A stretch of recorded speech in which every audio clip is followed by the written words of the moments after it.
Hello, Internet.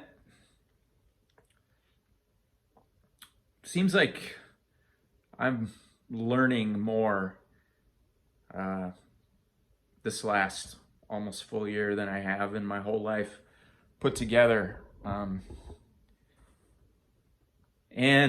it's learning across a wide spectrum, different things. Of course, medically, I've learned a lot, just the science of cancer.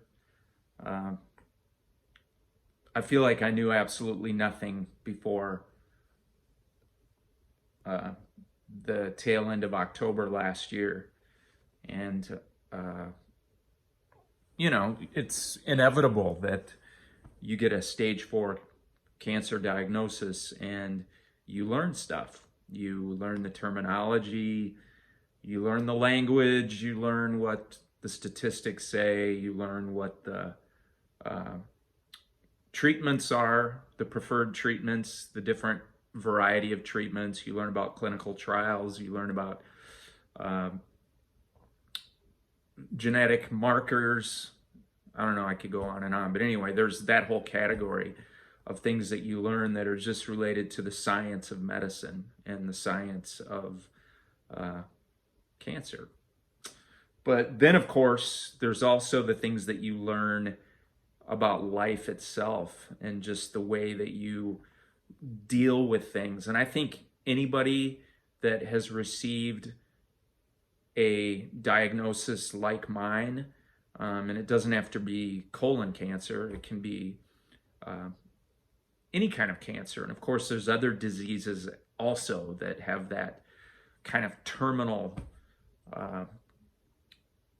expectation, or maybe not expectation, maybe that's not the right word, but terminal implication.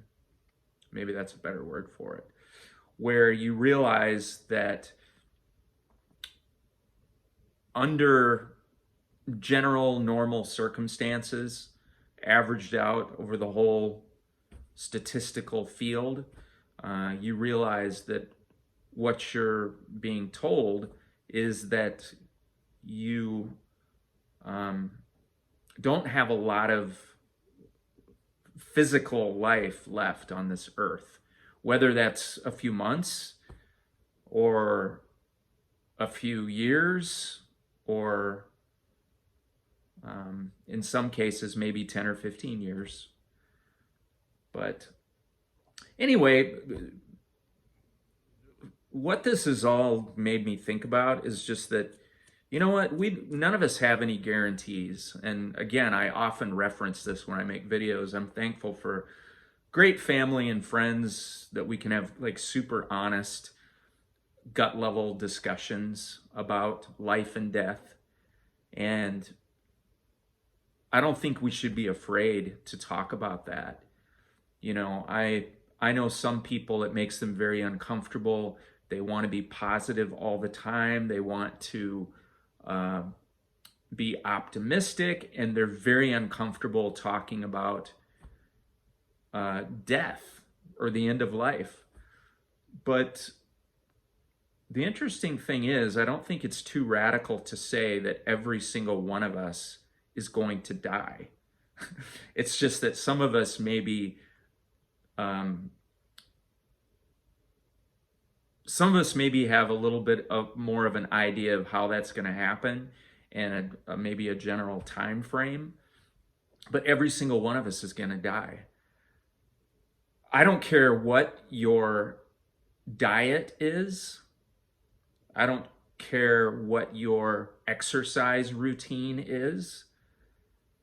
It doesn't matter what your mental, emotional outlook is. It doesn't matter the state of your spiritual being, your spiritual awareness, your spiritual understanding. It doesn't matter what your prayer life is like. I'm sorry, there's going to be people who don't like for me to say that, but we are all going to die. Even if you are a prayer warrior, and even if you have a million people praying for you, you're going to die. And so am I. So, and I'm not trying to be negative here. I'm not trying to minimize prayer or optimism or healthy lifestyles. Of course, we should be pursuing those things. But even if you're doing everything right, even if from the purely physical to the purely spiritual and everything in between in your life, even if you're doing everything right, even if you're an extremely healthy person in your body, your mind, your soul, and your spirit, you're still going to die. And that's why it's kind of funny that we think it's so unusual or tragic or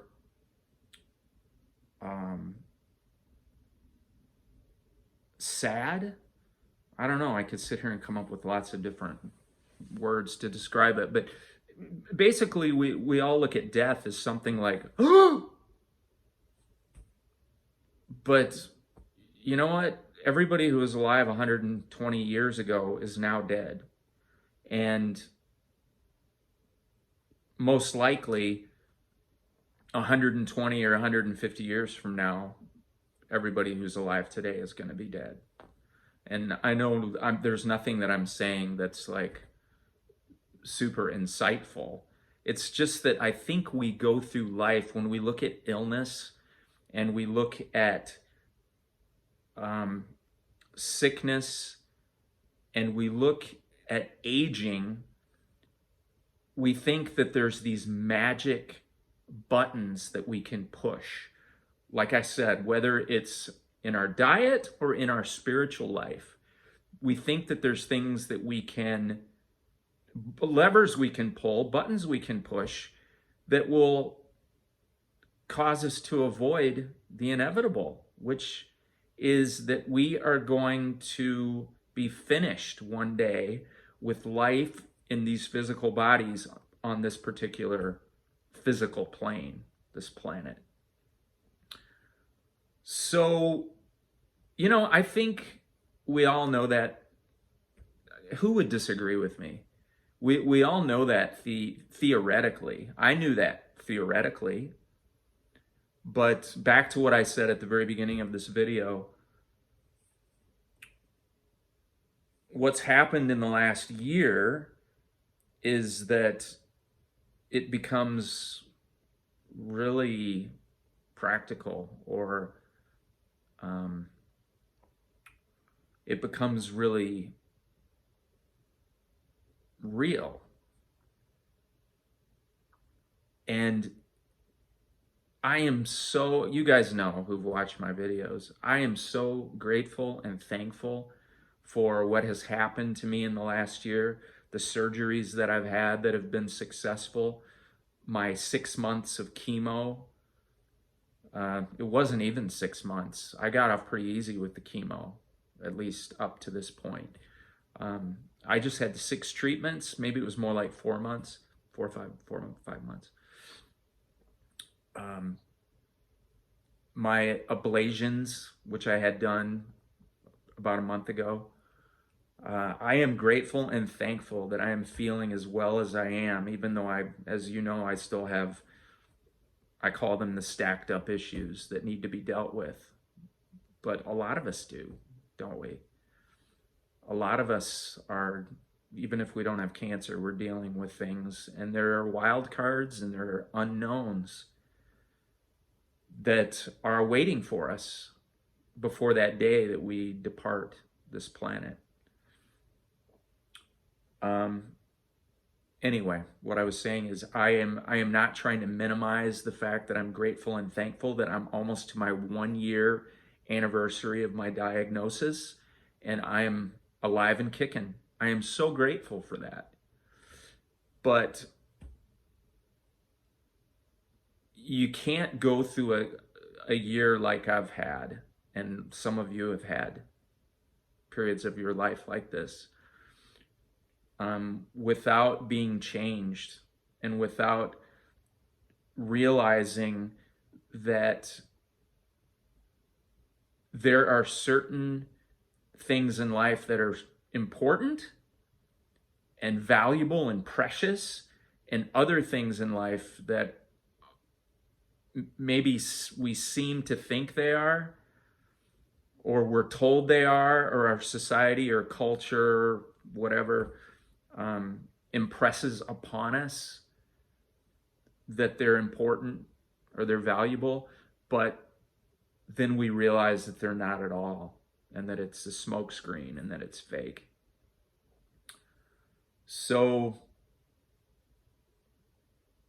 yeah, I'm grateful that I am doing well physically at this stage of the game, but I am also very grateful for the things that I've learned as far as the fact that my time in this physical body on this earth is limited. You know, it's funny, this morning I was thinking, cancer is front and center for me. It has been the last year. But I could get in a car accident this afternoon. I could have a brain aneurysm tomorrow. It's the same for any of us. A car accident, a plane crash. I don't have to go down the list of all the things that can happen. You wake up in the morning and you brush your teeth and you think it's going to be a normal day, and then you die.